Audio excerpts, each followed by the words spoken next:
fuel. There we go.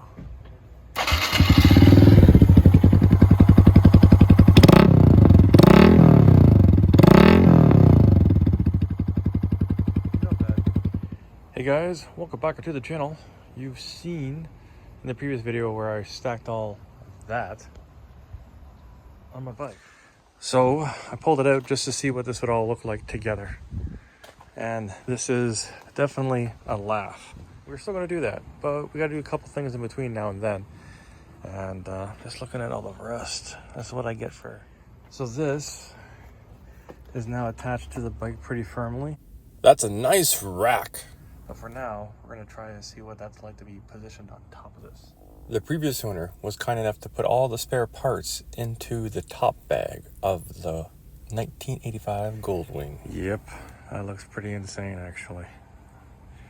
Kind of like it. Needs to be cleaned obviously. And if you look underneath here, she's just sitting there. A little dirty, obviously needs to be cleaned. But I could probably bolt through here and get 4 points of contact. Apparently you can see here and here, that's what it is. It's got some brake lights and stuff like that. Don't know if this stuff works yet, but I like it. How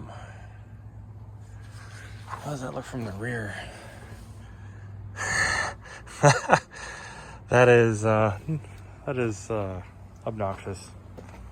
Okay. This whole thing is a giant experiment in you shouldn't do this, but we're going to do it anyways.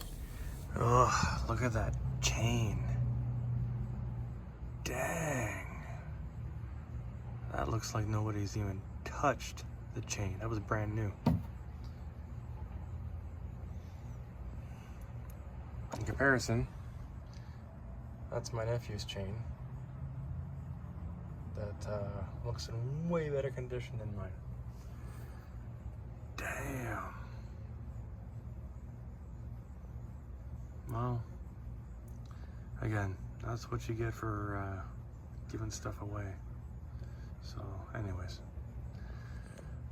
it is what it is. But back to this. I can use this point to that point there. I'm gonna have to get them all thread, and I'll have to make like a little connection there. So I figured that could happen.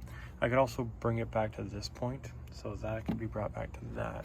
So I'm gonna sit like this, which I kind of like better actually. And then I have to figure out how I can pick it up from here to get to that. So that's a whole thing altogether. What I wanted to do, and oh, it's right over there. Is that it? No, it's not it. There is a whole second portion to this. It's a fender, and it links this piece to that piece in between. I'm not sure whether the spacing and all that, this, that, and the other. This part isn't exactly important. I'm just seeing how the side bag will fit up and how it's going to look and where I want to position it. I want it to be functional, and it looks like it just might be just barely functional. So along with this, I obviously want to add this. And I found out today that these guys are 4-inch. This is a paper thing. It's not even meant for the outdoors. Yeah, it's done. Doesn't even exist anymore.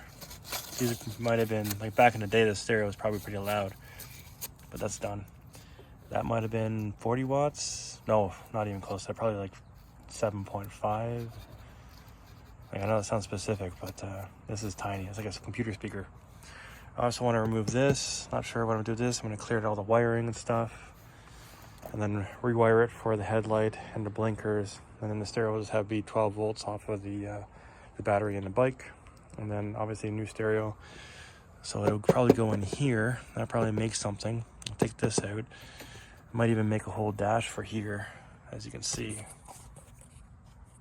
So this will come out, might make a whole thing, and then that way you get a bit of shade in the daytime, and you have new speakers.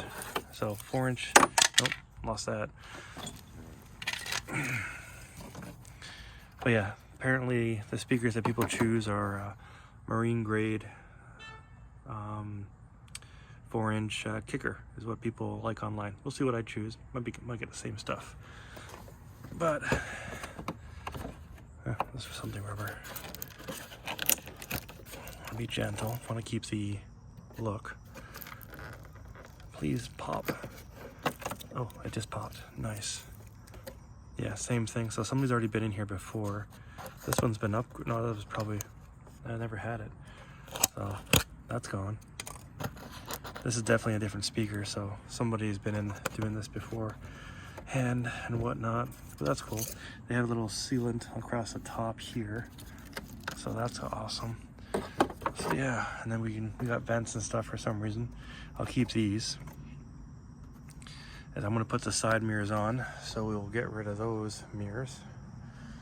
And then we're gonna get rid of this whole thing. It's pretty much already off anyways. And see how we go. Now that we've moved on to the windshield or the wind jammer or the front bezel, fairing, whatever you want to call it, we're removing the mirrors because we don't need doubles of mirrors, not even close. And then we're going to start to fastening the top bag, which is what this whole video was about. We got distracted. You know, this is how it goes. One of the cool things about mounting stuff is we put a piece of paper on top of the back rack and give ourselves a blueprint, and I'll explain that shortly. So a good way to make a blueprint is to literally use the oils from your hands, mix with a little bit of dirt on the ground, and then you can take it off. There it is. So then you can sit that wherever you want and then make your marks on how to mount it. So now that I made my mounting diagram, I centered it up, made a couple marks, again, figured out where I want to put it. I want 4 bolts minimum. I reuse the rubber insulators for this as well, so that any vibrations will not be transferred through the entire top box. Well guys, it's now mounted. As you can see underneath here and up here. It's not firm in place, and as you can see, it is mounted. It is part of the bike now. But yeah, thanks for watching. I'm gonna clean all this mess up and we'll play again a little bit later. But this is part 2. So any questions, leave them down below and I'll catch you guys in the next one. Peace.